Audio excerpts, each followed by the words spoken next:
জামাত এটার বেশি প্রপোনেন্ট, তারা তো রাস্তা নেমেছে, কারণ তারা মনে করে তাদের পপুলারিটি বেড়েছে, পার্সেন্টেজ অফ ভোট বেশি হবে। এখানে তো আপনার মানে ফার্স্ট পাস দি পোস্টে এখন আমরা যে পদ্ধতিতে ভোট করি তাতে আপনি 10 ভোটের ব্যবধানে জিতলেও আপনি MP, and winner takes all. যে হেরে গেল সে হেরে গেল, ওর কিচ্ছু নাই। যিনি অনেকগুলো ভোট পেয়েছেন, ধরেন ভোট পেয়েছে যে সরকার ক্ষমতায় গেছে তার 40%, আর বিরোধী দল আছে তার ভোট 35%, ওর তো একটাও সিট নাই, তার নেতাকে জেলে পুরে দিল, কিছু করার নাই। এটার চেক হিসেবে জামাত মনে করে যে এটা এখন হলে ভালো, কিন্তু সমস্যাটা ওই জায়গায়। আমি মনে করি এটা সমঝোতার ভিত্তিতে আলোচনা করে একটা কোনো জায়গায় আসা যাবে। কোনোটাই একেবারে সর্বাংশে খারাপ আমি বলছি না, তবে বর্তমান সময়ের জন্যে এইটা আমাদের দেশে অন্তত এই ভোটে তো করতেই পারবেন না আপনি। এইবারের এই নির্বাচন আমাদের জন্য একটা বিরাট শিক্ষা হবে, যদি হতে পারে ঠিক মতো। বিরাট শিক্ষা হবে, যে শিক্ষা নিয়ে হয়তো আমরা ভবিষ্যৎটাকে আরও ভালো করে বানাতে পারবো। আমরা যখন প্রথমেই আলোচনা করেছিলাম তখন আমাদের মত ছিল পিয়ার চাই, কিন্তু যখন মনে হলো যে আওয়ামী লীগও ভোট করতে পারবে, তখন আমাদের হিসাব, আমার দলের সেই ভোটে আওয়ামী লীগ সরকার গঠন করবে তা না। যে সম্প্রতি আপনি বলেছেন পিয়ার পদ্ধতিতে নির্বাচনে আওয়ামী লীগ ফিরে আসবে, আপনার এই আশঙ্কা নিয়ে বিশ্বাস আর কি, ওরা ক্ষমতায় আসতে পারবে তা বলছি না, কিন্তু এটা আমি পরে আবার বলছি, তারা যদি সেকেন্ড পজিশনে পায় তারপরে তারা ফিরে আসছে না, তাদেরকে আপনি আটকাবেন কী বলে? কিন্তু এখন তো ব্যান করে দেওয়া হয়েছে। তো কথা হয়েছে ওরা জাতীয় পার্টির লাঙ্গল নিয়ে দাঁড়াবে। এই যে নূরকে মারলো আরবির লোকজন, নূর আবার মিছিল করলো, অন্যান্যরা করছে, কেন? নূরদের দাবি হচ্ছে জাতীয় পার্টিকে ব্যান করে দাও, ওরা যদি থাকে তার সাথে আওয়ামী লীগ যাবে, ওই ভোটটা কষ্টকর হবে। এটার মধ্যে যুক্তি আছে, যদিও এইরকম করে ভোট করে তারা সেকেন্ড পজিশন পাবে তা আবার মনে হয় না, কিন্তু অনেকে মনে করে। সেইখানে আমি আমারটা চাপিয়ে দিতে চাই যে কোনো কিছুই হতে পারে। এই কারণে জাতীয় পার্টিকে ব্যান করে দেওয়ার প্রশ্ন উঠেছে। আমি মনে করি যে এই কারণে পিয়ার এখন আমাদের জোরদার দাবি হওয়া উচিত তাই। আর আগের যে কথাটা বললাম যে জনগণ এখন ভালো করে বুঝতে পারবে না যে পিয়ারটা কী, সেই জন্য বলা উচিত। আমি তাদের সাথে আলাপ করার সময় বলেছি যে এখনই করতে হবে এরকম কেন? জামাত এটার বেশি প্রপোনেন্ট, তারা তো রাস্তা নেমেছে, কারণ তারা মনে করে তাদের পপুলারিটি বেড়েছে, পার্সেন্টেজ অফ ভোট বেশি হবে। এখানে তো আপনার মানে ফার্স্ট পাস দি পোস্টে এখন আমরা যে পদ্ধতিতে ভোট করি তাতে আপনি 10 ভোটের ব্যবধানে জিতলেও আপনি MP, and winner takes all. যে হেরে গেল সে হেরে গেল, ওর কিচ্ছু নাই। যিনি অনেকগুলো ভোট পেয়েছেন, ধরেন ভোট পেয়েছে যে সরকার ক্ষমতায় গেছে তার 40%, আর বিরোধী দল আছে তার ভোট 35%, ওর তো একটাও সিট নাই, তার নেতাকে জেলে পুরে দিল, কিছু করার নাই। এটার চেক হিসেবে জামাত মনে করে যে এটা এখন হলে ভালো, কিন্তু সমস্যাটা ওই জায়গায়। আমি মনে করি এটা সমঝোতার ভিত্তিতে আলোচনা করে একটা কোনো জায়গায় আসা যাবে। কোনোটাই একেবারে সর্বাংশে খারাপ আমি বলছি না, তবে বর্তমান সময়ের জন্যে এইটা আমাদের দেশে অন্তত এই ভোটে তো করতেই পারবেন না আপনি। আওয়ামী লীগের শীর্ষ নেতারা জুলাই হত্যার অভিযোগে অভিযুক্ত, কেউ জেলে আবার কেউ পালিয়ে গেছে, দলটি নির্বাচনে অংশগ্রহণ করতে পারছে না। তাহলে আওয়ামী লীগের নীরব ভোট কোন দিকে যেতে পারে এবং তাদের ভোট জয় পরাজয় কোনো প্রভাব বিস্তার করবে কি? একটা তো বললাম, যদি জাতীয় পার্টির সাথে তাদের তলে তলে লাইন হয়, করতে পারে ওরা।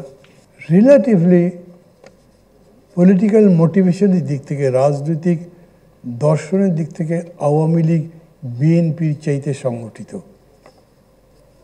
তাদের কেন্দ্রের নির্দেশ তাদের ভোটাররা মানতে পারে, আমি মানি, কিন্তু বহু জায়গা আছে যেখানে স্থানীয়ভাবে তারা চিন্তা করবে যদি তাকে সেইখানে জামাত শেল্টার দিয়ে থাকে, তার নামে মামলা ছিল, অন্যায়ভাবে বিএনপি মামলা দিয়েছে বা আর কেউ মামলা দিয়েছে, অন্য আর একটা পার্টি তাকে শেল্টার দিয়েছে, ওই সমস্ত ফ্যাক্টরে ওয়ার্ক করবে। যে জন্যে আমি মনে করি না যে আওয়ামী লীগের ভোট এন ম্যাস কোনো জায়গাতেই যেতে পারবে। এই জন্যে এটা বলা আমি মনে করি ঠিক হবে না। আর এটা তো একটা রিয়েলিটি যে তারা দেশে আছে এবং তারা ভোট দেবে, এটার জন্য আপনাকে অপেক্ষা করতে হবে। এইবারের এই নির্বাচন আমাদের জন্য একটা বিরাট শিক্ষা হবে, যদি হতে পারে ঠিক মতো। বিরাট শিক্ষা হবে, যে শিক্ষা নিয়ে হয়তো আমরা ভবিষ্যৎটাকে আরও ভালো করে বানাতে পারবো। এনসিপি ও গণ অধিকার পরিষদের একীভূত হওয়ার প্রসঙ্গে আপনার বিশ্লেষণ কি? আমি এটা ভালো করে বুঝতেই পারছি না। মানে এদের, আই এম সরি, কাউকে ছোট করার জন্যই তো না, কিন্তু আপনি অ্যানালিসিস করতে যদি বলেন, আমি এনসিপিরও দেখি যে ওরা সকালে একটা বলে, বিকেলে আরেকটা বলে, আর এদেরকে আবার খালি অ্যাংরি ইয়াংম্যান মনে হয়। খুব যে ঠান্ডা মাথায়, খুব না হোক মোটামুটি ঠান্ডা মাথায় ভেবে চিনতে যাবে, হয়তো 1 বছর 2 বছর পরে যাবে। আমার যখন বয়স কম ছিল, আমি জাসদ ছাত্রলীগ করতাম, এই ছিল একটা গরম পার্টি, এবং হঠকারিতার কারণে এই দল এগিয়ে যেতে পারেনি। আমি এই পরিণতি দেখেছি। আমার যখন এনসিপি কারোর সাথে এরকম কথা হয়েছে, আমি তাদের এটা বলেছি। আর গণ অধিকার পরিষদ মানে এমন এমন এজেন্ডা তোলে, যেই এজেন্ডা সবসময় আমি জাস্টিফাইড মনে করি না। তারা তাদেরটা তো করতেই পারে, আমি নিশ্চিত করবো কেউ নই, কিন্তু এখন জাতীয় পার্টিকে ব্যান করতে হবে, এই এজেন্ডাই একটা মুভমেন্ট প্রশ্ন তৈরি করে। তা হতে হবে, তার জন্যে কি? সেজন্য কোনো ডেমনস্ট্রেশন নাই, কিন্তু এরা সবাই মিলে আবার ওই যে জামাতরা যে আন্দোলন করছে সেই জায়গায় তো নাই।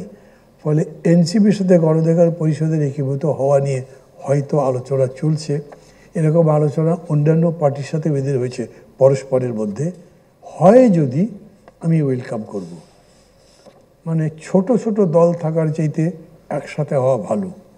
আমাকে প্রশ্ন করতে পারেন, আপনার দল কি এত বড় নাকি? তা আপনিও কারোর সাথে এক হন। আমি সেই রকম পেলে আমি এক হতেও রাজি আছি, কিন্তু আমি এরকম মনে করি না যেটা একটা এক্সিজেন্সির রেজাল্ট হওয়া উচিত। আমার যে দর্শন, আমার যে চিন্তা, আমি যেভাবে ভাবি, আমি মানে আমার দল, সেটার সাথে যদি অন্যদের কিছু হারবার দিয়েও যদি এক হওয়া যায় সেটা ভালো, কিন্তু এখন পর্যন্ত সেটা মনে করি না। এটা কেবলমাত্র রিটেন দলিলে কি আছে তা না, তার বিহেভিয়ার, তার practical behaviour in the field সব দেখে তারপরে সিদ্ধান্ত নিতে হবে। আমাদের সাথে কারোর এরকম আলোচনা নেই। আমরা 6টা দল মিলে গণতন্ত্র মঞ্চ করেছি, এগোচ্ছি। আমাদের মধ্যে কিন্তু অনেক মৌলিক বিষয়, বর্তমান সময়ের মৌলিক বিষয় একবারে দ্বিমত আছে। কেউ মনে করেন যে এখন কনস্টিটিউয়েন্ট অ্যাসেম্বলি বা গণপরিষদের নির্বাচন হওয়া উচিত। আমরা মনে করি যে না, এই সংবিধান সংশোধন করেই যেতে পারে, গণপরিষদের দরকার নেই। কিংবা ধরেন কেউ মনে করে গণভোট হওয়া দরকার, আমরা গণভোট পক্ষে ছিলাম না, কিন্তু এখন বিএনপি যেহেতু গণভোট মোটামুটি স্বীকার করছে, আমরা সবাই মিলে গণভোটের পক্ষে রায় দিয়েছি। আমরা যতগুলো দল আছি, আমাদের অন্য সমস্ত দল মত বাদ দিয়ে মনে করছি এই দাবিতে আমরা একটা নির্বাচনের পক্ষে কাজ করি। এরকম যদি এদের সাথেও হয়, আমি তাকে ওয়েলকাম করব, আপনারাও করেন। কারণ সত্যি তো এটা এই যে একটা নতুন রাজনীতি নির্মাণ করতে হবে।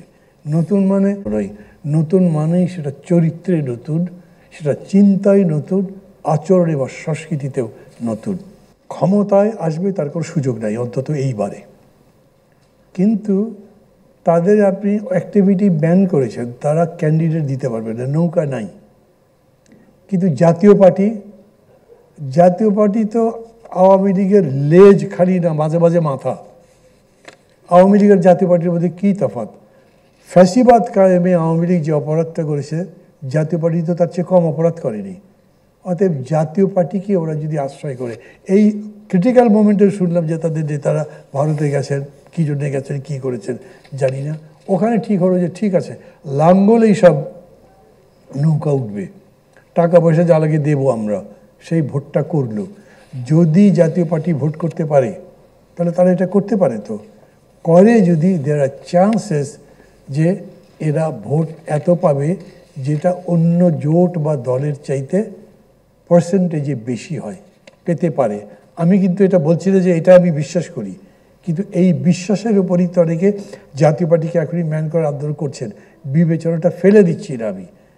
আবার বলি, আমি এটাই মনে করি তা নয়। আমি মনে করি না যে এরকম করে ভোট দেওয়া যেতে পারে। আমি তো বলেছি, বহু ক্ষেত্রে নিজের এলাকায় আওয়ামী লীগের নেতারা শেল্টার খোঁজার জন্য কোথাও জামাতের আশ্রয় নেওয়ার চেষ্টা করেছেন, কোথাও এনসিপির আশ্রয় নেওয়ার চেষ্টা করেছেন। যে যেখানে আশ্রয় পেয়েছেন তিনি তার সাথে অ্যালাইন্ড হয়ে গেছেন। অনেক আওয়ামী লীগের নেতা তো এটা ওটা দলে যোগও দিয়েছেন। সেই কারণে অত কনসিলিডেটেড ভোট বা এন ম্যাচ, মানে একসাথে আওয়ামী লীগের সব ভোট এক জায়গায় দিতে পারবে তা আমি মনে করি না। কিন্তু অনেকে মনে করেন তারপরেও সেই ভোটটা এত হতে পারে যে তাতে এখন তো জামাত মনে করে যে তারাই সেকেন্ড পার্টি হতে পারবে ভোটে।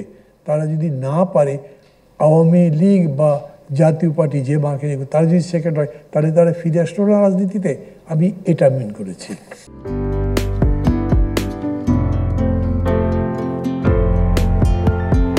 পহেলা জানুয়ারি 2025 ইউটিউব জার্নালিজমের অগ্রদূত changetv.press 6 বছর পেরিয়ে পা রাখল গর্বিত আমি অত্যন্ত আনন্দিত হলাম যে চেঞ্জ টিভি আগামী কয়েকদিনের মধ্যেই 6 বছর পূর্ণ করবে। আর হাঁটি হাঁটি পা পা করে চলা শুরু করে এখন সে বেশ দৌড়াদৌড়ি করছে বলা যেতে পারে। ও নামটাও অত্যন্ত বলবো যে সিগনিফিক্যান্ট, যে চেঞ্জ, এই গণঅভ্যুত্থান কিন্তু চেঞ্জ চেয়েছে। সেই হিসেবে তোমার টেলিভিশনের তোমার এই চ্যানেলের নামের একটা যথেষ্ট মিল পাওয়া যায়। আমার প্রত্যাশা যে এই গণঅভ্যুত্থানের যে প্রত্যাশা, যে আশা আকাঙ্ক্ষা, চেঞ্জ টিভি সেটিকে এগিয়ে নিয়ে যাবে। তোমাকে শুভেচ্ছা। চেঞ্জ টিভি যারা সম্পৃক্ত আছেন, যারা কর্মী আছেন, সামনে পেছনে সকলকে আমার শুভেচ্ছা।